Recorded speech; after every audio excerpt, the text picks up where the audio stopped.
ఈ రోజున మనం ఆరోగ్యానికి సంబంధించిన సలహాలు సూచనలు తెలుసుకోవడానికి ప్రముఖ డాక్టర్ గారైన ఎం వెంకటేశ్వరరావు గారి దగ్గర ఉన్నాము. కొత్తగూడెం జిల్లా, అదేవిధంగా శ్రీ వెంకటేశ్వర హాస్పిటల్స్లో ఉన్నాము. అయితే ఈరోజు మనం తెలుసుకునే క్వశ్చన్స్ కానీ సార్ని అడిగే ప్రయత్నం చేద్దాము. ఓకే సార్, నమస్కారం అండి. సార్ నమస్కారం అండి. సార్ ఈరోజు మేము అడిగే క్వశ్చన్ ఏంటి అంటే, సాధారణంగా మనం హాస్పిటల్స్కి వెళ్ళినప్పుడు ఫీవర్ వచ్చిందని హాస్పిటల్కి వెళ్తాం, టెస్టులు రాస్తారు. టెస్టులు రాగానే మనకు తెలిసేది ఏంటంటే డాక్టర్స్ ఏం చెప్తారంటే టైఫాయిడ్ ఫీవర్ వచ్చింది అంటారు, లేదంటే డబుల్ టైఫాయిడ్ అని కూడా అంటున్నారు. అంటే అసలు టైఫాయిడ్ అంటే ఏంటి సార్? ఫీవర్కి టైఫాయిడ్కి సంబంధం ఏంటి? ఓకే, సో చాలా మంచి క్వశ్చన్ వేశారు. ఇది పబ్లిక్ హెల్త్ ప్రాబ్లం కూడా.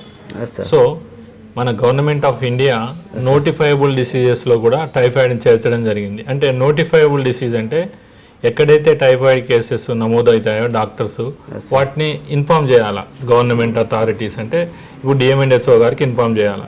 సో ఇన్ఫామ్ చేయడం ఏంటి, నోటిఫైయబుల్ డిసీజ్ అంటే ఏంటి అంటే ఇంకా మిగతా వారికి కూడా రాకుండా ఉండడం కోసం కంట్రోల్ మెజర్స్ తీసుకోవడం కోసం ఉపయోగపడుతుంది. ఈ ఏదైతే టైఫాయిడ్ ఫీవర్ ఉందో అది నోటిఫైయబుల్ డిసీజ్కి వస్తుంది. అలాగనే మనకు డెంగ్యూ కానీ, మలేరియా కానీ, కోవిడ్ కానీ ఇవన్నీ కూడా నోటిఫైయబుల్ డిసీజెస్. టీబీ కూడా. సో అది టైఫాయిడ్ కూడా నోటిఫైయబుల్ డిసీజ్. సో మీరేమంటున్నారంటే టైఫాయిడ్ అంటే ఏమిటి మీరు అడిగారు కదా, ఎక్కడికి వెళ్ళినా డబుల్ టైఫాయిడ్ అంటారు అని. సో ఇది మన దగ్గర ఎండమిక్, అంటే టైఫాయిడ్ కేసెస్ ఎక్కువగా ఉంటాయి. టైఫాయిడ్ లక్షణాలు ఏవి ఉంటాయి అంటే టైఫాయిడ్ బ్యాక్టీరియా వల్ల వస్తుంది, సాల్మోనెల్లా టైపీ వల్ల వస్తుంది, సాల్మోనెల్లా పారాటైపీ వల్ల వస్తుంది. టైఫాయిడ్ ఫీవర్ పారాటైఫాయిడ్ ఫీవర్స్ అంటారు. టైఫాయిడ్ ఫీవర్లో సాధారణంగా హై గ్రేడ్ ఫీవర్ ఉంటుంది. టైఫాయిడ్ అంటే high grade fever. So step ladder fever ఉంటుంది. స్టెప్ లాడర్ అంటే మనం ఫస్ట్ స్టెప్, సెకండ్ స్టెప్ ఇలా ఏదైతే ఉంటుందో లాడర్లో, నిచ్చెనలో, ఆ విధంగా స్టెప్ లాడర్ 101, 102, 103, 104 ఆ విధంగా ఉంటుంది. సో ఈ టైఫాయిడ్ ఫీవర్లో ఫీవర్ ఉండడంతో పాటు తలనొప్పి ఉంటుంది, వామిటింగ్స్ ఉంటాయి. సో టైఫాయిడ్ ఫీవర్లో మనం సాధారణంగా ఒక 2 వీక్స్ వరకు మనం ట్రీట్మెంట్ చేయకపోయినట్లయితే అది ఇంకా కాంప్లికేషన్స్కి వెళ్ళే అవకాశం ఉంటుంది. 3 వీక్స్ అయితే ఇంకా కాంప్లికేషన్స్కి వెళ్ళే అవకాశం ఉంటుంది. సో టైఫాయిడ్ ఫీవర్ అనేది సాధారణంగా కంటామినేటెడ్ వాటర్ వల్ల, అదేవిధంగా కంటామినేటెడ్ ఫుడ్ వల్ల, శానిటేషన్ పరిసరాల పరిశుభ్రత లేకపోవడం వాటి వల్ల ఎక్కువగా వస్తుంది టైఫాయిడ్ ఫీవర్ అనేది. ఇవి ఫీవర్ ఎక్కువగా ఉండడము, వాంతి కావడము, హెడ్ఏక్ అవ్వడము, అబ్డామినల్ పెయిన్ రావచ్చు, అంటే కడుపులో నొప్పి రావచ్చు, ఇవన్నీ కూడా ఉంటాయి. ఇది టైఫాయిడ్ ఫీవర్ యొక్క లక్షణాలు. సార్ ఇప్పుడు వాటర్ వల్ల ఇది అంటుంటారు, ఎక్కువగా మనం వాటర్ తాగడం వల్ల, కంటామినేటెడ్ వాటర్ వల్ల, పరిశుభ్రత లేని వాటర్ తీసుకోవడం వల్ల వస్తుంది. ఎక్కువగా బయట ఫుడ్ తినే వారికి ఎక్కువగా వస్తుంది. సో ఎక్కడైతే కంటామినేటెడ్ ఫుడ్ హ్యాండ్లర్స్ ఉంటారు, ఫుడ్ ప్రిపరేషన్స్, ఇప్పుడు హోటల్స్ ఉంటాయి, అక్కడ మనకి ఎవరు ప్రిపేర్ చేస్తుంటారో మనకు తెలియదు, వాళ్ళ హెల్త్ స్టేటస్ కూడా మనకు తెలియదు. హెల్త్ స్టేటస్ అంటే ఖచ్చితంగా ప్రతి హోటల్లో ఎవరైతే ప్రిపేర్ చేస్తున్నారో, ఎవరైతే ఫుడ్ హ్యాండిల్ చేస్తున్నారో, ఎవరైతే ప్రిపేర్ చేస్తున్నారో వాళ్ళందరూ కూడా టైఫాయిడ్ ఫ్రీ ఉండాలి. టైఫాయిడ్ ఉండకూడదు వాళ్ళకి మెయిన్గా, లేదా టైఫాయిడ్ వ్యాక్సిన్ వేసుకొని ఉన్న వాళ్ళు మాత్రమే ప్రిపేర్ చేయాలి. ఇటువంటివి కూడా పాటించడానికి మన భారతదేశంలో కొద్దిగా కష్టమైన తరం కాబట్టి ఖచ్చితంగా ఎవరైతే ఉన్నారో వాళ్ళు హ్యాండ్స్ వాష్ చేసుకోవడము ఇవన్నీ చేసినట్లయితే, కొంత వాటర్ అయితే వేడి చేసి చల్లార్చి నీళ్ళు తాగడం ఇటువంటివి చేస్తున్నట్లయితే సాధారణంగా మనం కంట్రోల్ పెట్టే అవకాశం ఉంది. సార్ ఇప్పుడు టైఫాయిడ్కి డబుల్ టైఫాయిడ్కి తేడా ఏం చెప్తారు సార్? అంటే జనరల్గా అయితే అండి టైఫాయిడ్ ఫీవర్లో ఓ యాంటీజెన్, హెచ్ యాంటీజెన్ ఉంటాయి. సాధారణంగా మెడికల్ పరిభాషలో ఎవరైతే క్వాలిఫైడ్ డాక్టర్స్ ఉన్నారో వాళ్ళు ఎప్పుడు కూడా డబుల్ టైఫాయిడ్ ఉందని అనరు. క్వాలిఫైడ్ డాక్టర్స్ ఎవరైతే ఉన్నారో వాళ్ళు డబుల్ మలేరియా, డబుల్ టైఫాయిడ్ అని ఎప్పుడు కూడా అనరు. సో ఇవంతా కూడా టైఫాయిడ్ అనేది టైఫాయిడ్గా ఉంటుంది, అంతేగాని డబుల్ టైఫాయిడ్ అనేది ఏమి ఉండదు. ఎందుకంటే చాలా టెస్ట్లో మేము చాలా చూసాం డబుల్ టైఫాయిడ్ ఉంటుంది అనేసి చాలా మంది చెప్తున్నారు. దానివల్ల ఓ యాంటీజెన్, హెచ్ యాంటీజెన్ ఉంటుంది. ఇది ఎలా వ్యాప్తి చెందుతుంది సార్ అసలు? ఇది పీకో ఓరల్ రూట్ అంటారండి.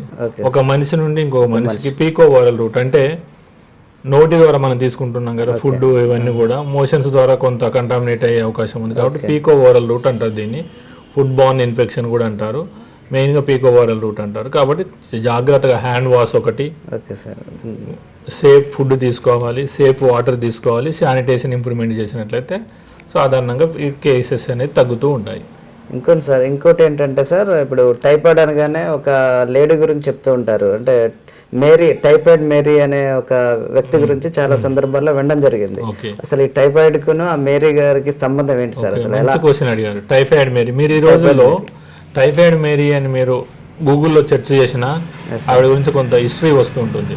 ఏదైతే మా మెడికల్ ఎడ్యుకేషన్లో కమ్యూనిటీ మెడిసిన్ చదివేటప్పుడు కానీ ఈ టైఫాయిడ్ ఏదో కమ్యూనికేబుల్ డిసీజ్ వచ్చేటప్పుడు ఆవిడ గురించి మాకు చెప్పడం జరుగుతుంది. అంటే హెల్తీ క్యారియర్ అంటే ఏవైతే కేసెస్ ఉంటాయో వాళ్ళకు లక్షణాలు ఉండవులే కానీ ఆ బ్యాక్టీరియా అనేది వాళ్ళలో ఉంటుంది.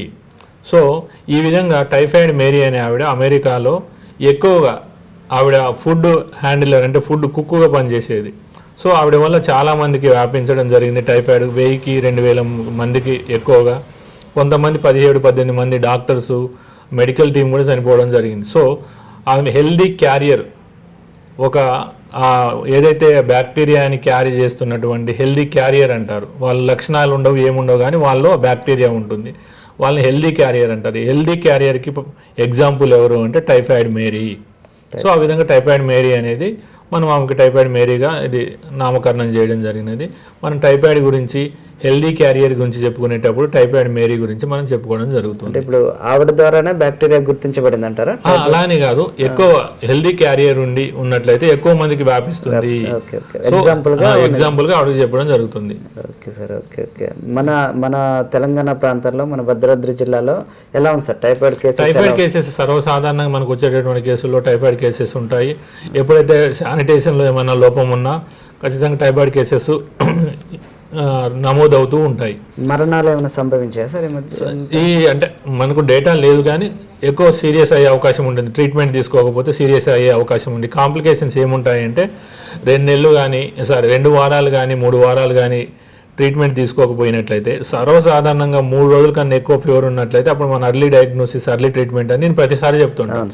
So early diagnosis, early treatment తీసుకున్నట్టు కాంప్లికేషన్స్ రావు.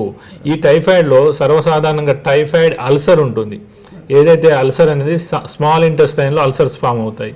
అవి ఫామ్ అయ్యేసి ఒకవేళ రప్చర్ అయినట్టయితే ఇంటెస్టైనల్ పర్పోరేషన్ రావచ్చు. సో దానివల్ల చనిపోయే అవకాశం ఉంటుంది. ఆపరేషన్స్ కూడా అవసరం ఉంటుంది. సో అందుకని జనరల్గా 2 రోజులు ఫీవర్ ఉంది, కడుపులో నొప్పి ఉంది అన్నప్పుడు ఖచ్చితంగా డాక్టర్ గారిని కన్సల్ట్ అయినట్లయితే, టెస్టులు చేసి అర్లీగా ట్రీట్మెంట్ చేసినట్లయితే మనం సర్వసాధారణంగా కాంప్లికేషన్స్ రాకుండా చూసుకునే అవకాశం ఉంది. Okay sir. రాకుండా జాగ్రత్తలు కూడా ఏదో చెప్తారా? రాకుండా టైఫాయిడ్ రాకుండా ఉండాలి అంటే సర్వసాధారణంగా మనం టైఫాయిడ్ ఏమనుకున్నాము, కంటామినేటెడ్ ఫుడ్ వల్ల, అన్సేఫ్ వాటర్ వల్ల, పరిశుభ్రమైన వాటర్ తీసుకోకపోవడం వల్ల, శానిటేషన్ బాగా లేకపోవడం వల్ల, కాళ్ళు చేతులు ఫుడ్ ప్రిపేర్ చేసేటప్పుడు ముందు చేతులు మంచిగా వాష్ చేసుకోవాలి. తర్వాత టాయిలెట్ యూజ్ చేసిన తర్వాత చేతులు వాష్ చేసుకోవాలి. వాటర్ ఎక్కడైతే కంటామినేషన్ అయ్యే అవకాశాలు ఎక్కువగా ఉన్నాయో, వర్షాకాలం ఎక్కడైతే ఉన్నాయో అక్కడ పూర్తిగా మనం వేడి చేసి చల్లార్చే నీళ్ళు తాగినట్లయితే టైఫాయిడ్ కేసెస్ తక్కువగా వచ్చే అవకాశం ఉంటుంది. సో అదేవిధంగా మనం టైఫాయిడ్ని ఎలా నిర్మూలించాలి అంటే ఏవైతే పాటిస్తూనే వ్యాక్సినేషన్ కూడా మనకు వచ్చింది. ఓరల్ వ్యాక్సినేషన్ వచ్చింది, ఐఎం వ్యాక్సినేషన్ ఇంజెక్షన్ రూపంలో కూడా మనకు టైఫాయిడ్ వ్యాక్సినేషన్ వచ్చింది. ఓరల్ వ్యాక్సినేషన్ తీసుకోవచ్చు, లేదా ఐఎం ఇంజెక్షన్స్ కూడా తీసుకోవచ్చు. ఎవరైతే ఓరల్గా తీసుకున్నట్లయితే ప్రతి 5 సంవత్సరాలకు ఒకసారి వ్యాక్సినేషన్ మళ్ళీ తీసుకోవాలి. ఐఎం ఇంజెక్షన్ తీసుకొని కూడా మనం దాన్ని కంట్రోల్ చేసే అవకాశం ఉంటుంది. ఒకసారి ఓరల్గా మనం అది తీసుకుంటే మనకి బ్యాక్టీరియా అంతా, సో దానివల్ల టైఫాయిడ్ కేసెస్ రావు. సో అలా 5 years తర్వాత మళ్ళీ ఒక బూస్టర్ డోస్ తీసుకోవడము, ఓరల్ తీసుకోవడం. పిల్లలకి ఇప్పుడు రోటా వైరస్ కూడా ఇస్తున్నారు డయేరియాకి. అలాగే టైఫాయిడ్ కేసెస్ కూడా వచ్చాయి, ప్రైవేట్ లో ఉంటున్నాయి. ఇప్పుడు మనకి ఎక్కడ దొరకవు కదా సార్? అంటే ఎవరు సాధారణంగా అవేర్నెస్ లేదు, కానీ సర్వసాధారణంగా ప్రైవేట్లో దొరుకుతూ ఉంటాయి, ఇస్తూ ఉంటారు. అవి తీసుకున్నట్లయితే టైఫాయిడ్ వచ్చే ఛాన్సెస్ తగ్గుతుంది. సర్వసాధారణంగా మనం ప్రతి వర్షాకాలం స్టార్ట్ అయ్యింది అంటే ఒక్కొక్క గిరిజన గ్రామంలో లేదా రూరల్ ఏరియాలో ఎక్కువగా టైఫాయిడ్ కేసెస్ వచ్చాయి. వాళ్ళ యొక్క 1 year పీరియడ్లో 3-4 సార్లు కూడా టైఫాయిడ్ ఫీవర్తో బాధపడుతూ హాస్పిటల్లో అడ్మిషన్ అయిన దాఖలాలు, టైఫాయిడ్ ఫీవర్తో బాధపడుతూ ట్రీట్మెంట్ తీసుకున్న దాఖలాలు, అంటే 5 episodes అంటే కనీసం 5 సంవత్సరంలో 5 సార్లు టైఫాయిడ్ ట్రీట్మెంట్ తీసుకున్న వాళ్ళు కూడా ఉన్నారు. సో ఇక్కడ ఏంటి అంటే మీకు అర్థమవుతుంది, ఏదైతే 1 yearలో 5 times టైఫాయిడ్తో సఫర్ అవుతున్నారు అంటే వీళ్ళు ఖచ్చితంగా టైఫాయిడ్ వ్యాక్సిన్ తీసుకోవాలి. తీసుకున్నప్పుడు ఖచ్చితంగా వాళ్ళ యొక్క టైఫాయిడ్ వాళ్ళకి వచ్చే శాతం తగ్గుతుంది. దానివల్ల అవుట్ ఆఫ్ ప్యాకెట్ ఎక్స్పెండిచర్, జేబులో నుండి డబ్బు కూడా ఖర్చు తగ్గుతుంది. కాబట్టి అందరూ కూడా మ్యాక్సిమం టైఫాయిడ్ వ్యాక్సినేషన్ తీసుకోవడానికి ప్రయత్నం చేయాలి. గవర్నమెంట్లో దొరుకుతుందా సార్? ప్రైవేట్లో దొరుకుతుంది. గవర్నమెంట్లో అయితే చిన్న పిల్లలకి అండర్ 5 years వాళ్ళకి మాత్రం వ్యాక్సినేషన్ గవర్నమెంట్ ఖచ్చితంగా పబ్లిక్ హెల్త్ ప్రాబ్లమ్స్ ఏవైతున్నాయో అది గుర్తించి వాళ్ళకి ప్రాపర్గా వ్యాక్సినేషన్ ఇస్తుంది.